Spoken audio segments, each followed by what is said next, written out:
Our little impling friends which float around the map can be quite useful for Snowflake accounts like mine. Especially when you have a lot of time on your hands, they can be a really good source of a bunch of items. But for me, they are a massive pain in the ass. Let me explain why. We're playing Snake in RuneScape, moving around the map, one chunk at a time.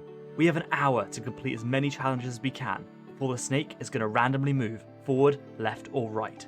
If we complete all the challenges in a chunk before time is up, the Snake grows, giving us more area to play in. Join me as we work towards the first goal of the account, unlocking the Champions Guild. This is SnakeScape. Welcome back to the Lumbridge Mill, with the head of the snake here and the tail of the snake in South Draenor, doing a little kind of U-shape. In the last episode, we started forestry and then got thoroughly derailed by getting some giant frogs. And that derailment is going to continue for the beginning of the episode, because even though we have teased a little bit about some implings, I don't have to deal with them yet. And like all of my problems in life, I'm only going to deal with them when it comes to it. So let's start with a couple hours of giant frogs. And while I'm doing that, I can explain what's going on with the implings. Right, we've got a little bit of stuff to do in this chunk before we go to the giant frogs. So let's start a timer and get to it. 3, 2, 1, go. First and foremost, I want to pick up some raw chicken and some eggs. The raw chicken we need for Druidic Ritual, as I don't actually have any raw chicken sitting in the bank. And last time we were over in the Druidic Ritual area, we didn't have any of the raw meat on us. So I'm going to pick up a few of these, lob them in the bank, so that next time we're over by the Druid Circle, we will definitely be able to complete it. The last thing on the list I need to grab is some beef, but we can't get into this cow pen just yet. Then let's pick up some eggs for Cook's Assistant, as I haven't completed that quest, and next time we're in Lumbridge I would love to be able to complete it. So we'll get a couple of those, and let's grab some flour while we're here too. I need a pot, so I'll quickly run back to the bank, grab a pot. So if I remember correctly, you don't actually need to go down each time and fill up the wheat. You can just lob wheat in, push it in, more wheat, and then there should be 4 sets of wheat at the bottom. 1, 2, 3, 4. Cool. And that should be enough to just complete Cook's Assistant and have some spare on hand. Right, let's get to killing some giant frogs. Wait, speaking of implings, come here. Gold ore. Not great. Not terrible. So just a reminder, last episode we got the long bone, which is a 1 in 400 drop from giant frogs and from a bunch of other giant creatures. We're still hunting for the 1 in about 5,000 drop of the curved bone. So we're just going to sit here and do this. And then let me explain what on earth I'm on about implings. So before we get into this, why on earth am I bringing this up now? Well, at the end of the last episode, I rolled into the chunk I'm currently standing in, which has the sheep shearer quest in it. Now traditionally, what you do is you shear the sheep and then you spin the wool on a spinning wheel to be able to turn them into balls of wool to hand back to the farmer. But my chunks do not have a spinning wheel in it, but this quest is still completable because of implings, as baby implings have them as a 1 in 10 drop. But there's quite a lot to implings. First and foremost, there are 3 tiers of implings: low tiers, medium tiers, and high tiers. Baby implings are at the bottom of the low tier, requiring the lowest hunter requirement of all implings. And there are 2 places that these implings can be found: in the overworld and in Puro-Puro. In the overworld, they can spawn in 53 different places, spread all around the map. These are split into 2 different types: a low tier spawn and an all tier spawn. As the name suggests, low tiers can only spawn low tier implings, and they spawn them about every 2 minutes. Meaning that if you catch one, a new one instantly respawns, but they're invisible for 2 minutes, wandering around, and then they'll pop up and become visible for you to catch again. But all tiers are slightly different. They spawn every 30 minutes, and not 30 minutes since the last time it was caught, every 30 minutes.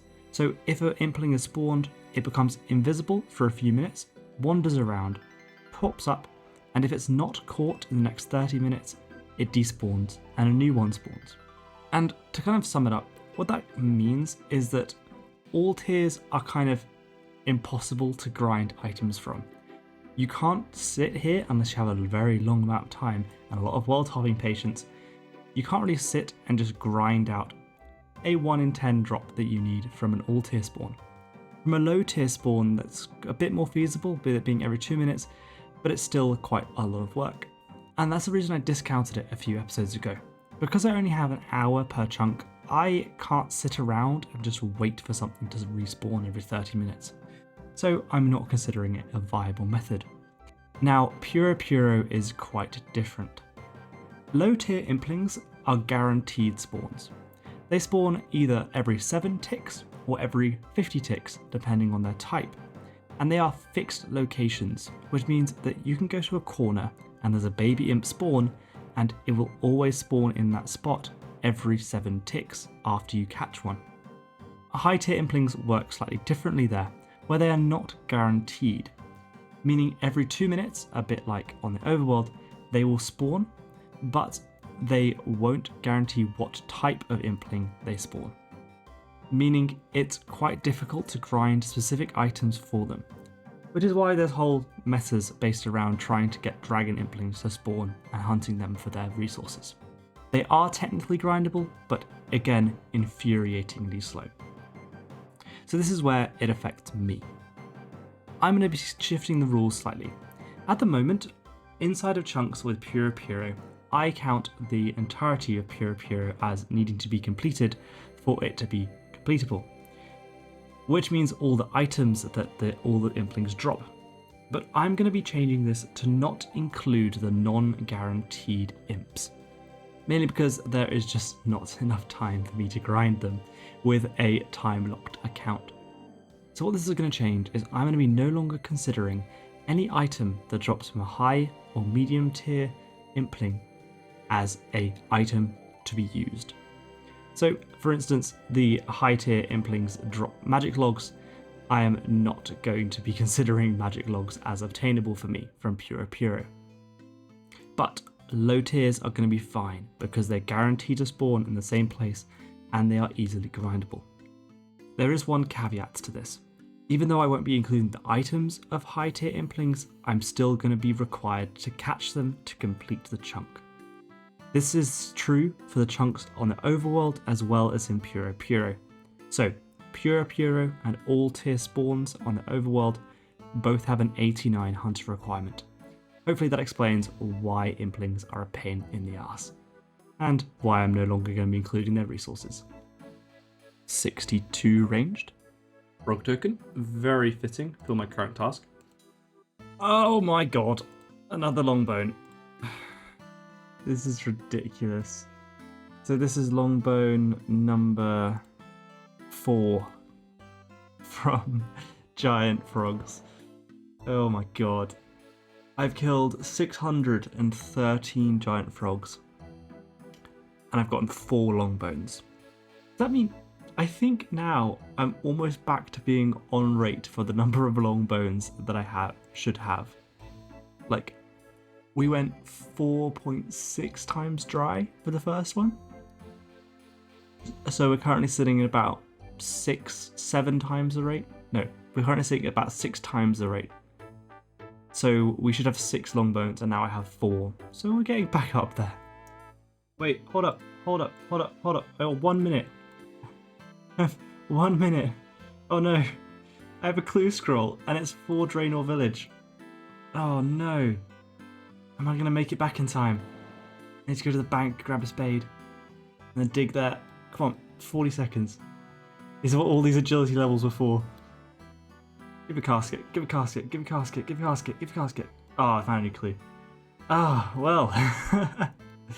For the very first time, and just before the timer ends, we've completed 1 step of a beginner clue scroll.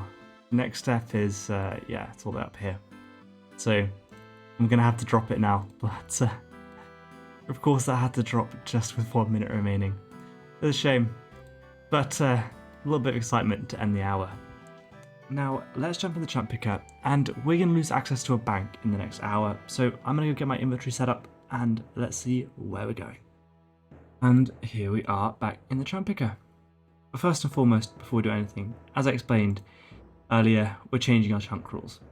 We're going to detailed rules and implings. We are going to disallow implings that have a non-guaranteed spawns in Puro-Puro. So it's going to remove quite a bunch of kind of frankly ridiculous grinds that we would have to do otherwise. I think that these are going to be included in other chunks anyway when we have creatures that drop them, so really we're just moving these grinds from chunks which have wheat field into them to other chunks. There's still a bunch of requirements that we're going to need to get to, so for instance cutting diamonds, wearing rune armor, there's a bunch. So let's get back to looking at the current map. We're facing north out of the Lumbridge Mill. We can either go into North Draenor, into the river towards the North Lumbridge Farm, or into the River Lum and cross across the Champions Guild. We now have enough agility to be able to do this agility shortcut so we can jump across. Of course we can't get into the Champions Guild yet, but it would be nice to finally see the long-term goal of the start of this account in person. We're going to lose access to South Draenor, which means that we've lost access to a bank and the friendly forester. Which is a bit of a shame, but we're going to be continuing with the giant frogs anyway, so let's see where we're going next. And it's east. So we lose access to South Draenor, and this doesn't really give us anything. We're stuck on the left-hand side of this river. So let's jump back into the game, because this is a very nostalgic chunk for me. It was the second chunk we were ever in. The chunk over there was one of the first chunks we ever went into, but this is the first time we've been on this side of this chunk, as we are right next to the Lumbridge Castle, which I would love to roll into, but that is not guaranteed. So the chunk doesn't really have anything more for us apart from these cows over here. I need to bank a bit of meat just for the druidic ritual, same thing I did with the chickens earlier. So let's start the timer, kill some cows, and then run back to doing some giant frogs. 3, 2, 1, go. You know what, just in case. Let's see if this imp drops one of the beads I need. Nope. Let's take the ashes anyway. A little bit rare XP. Anyway, that's what we need. I'll pop these in the bank next time we have access to it, but let's run over and continue with the giant frogs. I'm really hoping we can get the curved bone in the next few hours. It would be incredible. Love to see an exam random, and we'll throw this book of knowledge straight onto Slayer.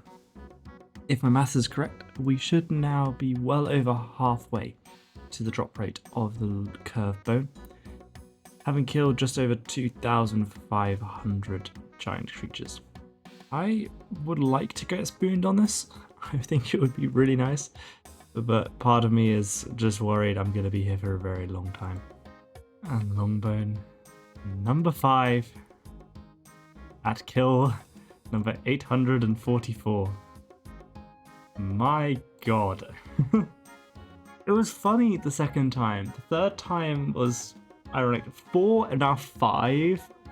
Now they're just fucking with me. There's no other question. There's no other way. And no more curved bone, but yet another long bone. So as the collection, that is now 5. We have access to this chunk for 1 more hour, and I really hope that we're going to be going down into Lumbridge. But let's see where we're going. And here we are. So, with the snake currently facing east out of Lumbridge Farm, we can only go in 2 directions. We're stuck on the left-hand side of this river, so we can't actually go forwards from here, or well, which would be this tiny little area up here. We have to go either down into Lumbridge, which will let us onto the other side of the river, or we can go up and we will literally just be in this tiny little area here. So it doesn't really add anything for us. We still have been working on getting a curved bone. We're about 900 kills in of frogs. So we have 1 more hour left of access to this swamp. I've been really liking having access to this. It's let us get a bunch of KC under our belt, and we've gotten a ridiculous amount of long bones doing it. So nothing too much to complain. But let's see where we go next. And it is north. Okay, we lose access to the Wizard's Tower, and we are not going to be able to go to Lumbridge. Because we are just in this tiny little area here, let me just zoom in, this little area here, as we had access to it from going through here and here, there's only one direction we can go in this next chunk, which is left onto the River Lum and to the Champions Guild, which will eventually unlock this side of the river for us, but from here we'll only be able to go forwards. So let's get to it. One final hour with the giant frogs. Let's see if we can get the curve bone. Well, as the new chunk adds literally nothing, let's get straight back to killing a bunch of frogs. 3, 2, 1, go. Let's see how many more long bones we can get in this hour. There's 60 hit points. Another 60 to add to the account. And that brings up 1,000 giant frogs. Which means we're 20% of the way to the drop rate of a curve bone just on giant frogs, which has been a great progress on just these last 5 hours. And that was the last frog that we're going to kill. In the past 5 hours, we've been able to kill 1,138 giant frogs, which is a pretty good effort, I'd say. We've got 5 long bones, and unfortunately, because we are not going towards Lumbridge, these clue scrolls are not really useful. But I have picked up a Charlie the Tramp clue scroll, which we can actually go and start in the next hour, because we're going to get access to South Varrock. Anyway, let's just jump in the Tramp picker quickly, I'll explain that, and then we are going to finally have to do the impling stuff, which I really didn't want to do. As I just said, with the snake facing north and having access to only this tiny little bit of the chunk here, we can only go in one direction, which is going left. So we lose access to the swamp, and for the next chunk we can only go north or west. This doesn't really add anything for us. We can cross over and walk around the outside of the Champions Guild. There is a mining patch, but the main thing is that we can cross the river and go towards Charlie the Trap, who is just up here for our clue scroll. See what he asks us to bring him, and on the slight off chance we'll be able to give him something. Anyway, let's jump back into the game. Right, so in this chunk, in the chunk configuration, the main thing that we're now going to work on is, because I've been putting it off for so long, is trying to complete Sheep Shearer. But without a spinning wheel, we're going to be using Implings to try and complete it. I'm going to run up to Varrock, go and speak to Charlie the Tramp, see if we can complete it, and if we can't, then just run back down and jump into Puro-Puro and try and get to 20 string. Anyway, let's start the timer. 3, 2, 1, go. Let's run over to Charlie the Tramp and say hi. So, can you help me? What can I do for you? Leather chaps. I don't know whether we're going to be able to get that inside these chunks. We do have cows. I don't have a needle. I don't have thread. And of course we can't tan them. So I'm probably going to have to drop it. Let's drop this. And we're back to square one with our clue scrolls. Anyway, let's jump into Puro-Puro and start trying to get some of these baby implings. Okay, so I did save a couple of impling jars from last time. Let's run over to the corners, try to catch some of these babies. So I'm currently hunting for a 1 in 10 a bowl of thread, and that means on average I'm going to catch about 200 of these. I now do have a thread and needle, so I could technically add. There's our first ballable. So just 19 more to go. We don't have to give them all in at once. I can just run up there and jump off 5 and then come back. Well, in 10 minutes I've only gotten 1 so far, which is a great start. As number 2. This is absolutely exhilarating content right here. Okay, so I've got 5. I'm going to run up, hand in 5, and then come back down here, I think. I'm looking for a quest. Start the Sheep Shearer. 15 more to go. Let's run back into Puro-Puro. Need to hop to a world that has it this time. Oh my god, I hate fucking Puro-Puro. Ooh. This, ladies and gentlemen, is exactly why I have disabled Puro-Puro drops, because this drives me bloody mad. Can't wait till I'm level 58 hunter and I can get a jar generator. This is very painful at the moment. There is a 52 hunter. It's taken me just about 40 minutes to get 10 so far.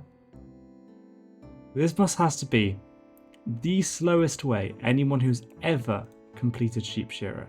Surely. Well, I've just streaked so many. I went from like 10 in about 40 minutes to, I don't know, I'm at 15 in just 5 minutes later. Okay, I'm definitely going to go hand these in and then I'll open these Implings and come back down. Oh, 5 more. That's all I need. Let's see, can I grab one immediately? Back to Puro-Puro we go. And there we go, number 230. That was the final piece of wool that we need. That is probably the slowest completion of that quest that's ever happened. Like, having the ability to complete it. Wow. Okay, that should be one more quest point to add to our tally, which brings us up to 21 quest points.